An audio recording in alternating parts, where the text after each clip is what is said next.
বাংলাদেশে মানে এমন এক আতঙ্ক চলে আসছে যে সবাই শুধু বলতেছে রাসেল ভাইবার, রাসেল ভাইবার, রাসেল ভাইবার। আসলে ভাই রাসেল ভাইবার আর অন্য কোনো দেশে নয়, এখন আমাদের বাংলাদেশে চলে যাচ্ছে। আমরা রাসেল ভাইবার থেকে সবাই সতর্ক থাকি, আর যারা ক্ষেত খামারে কাজ করছেন তারাও সতর্ক থাকে।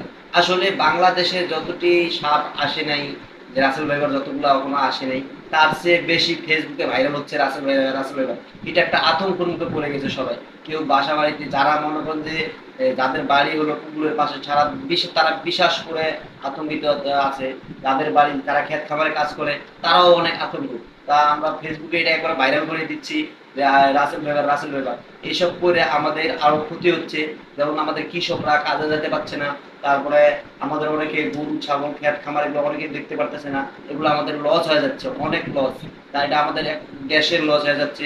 তা সবাই মিলে আমরা রাসেল ভাইবারকে সতর্ক থাকি, যারা ক্ষেত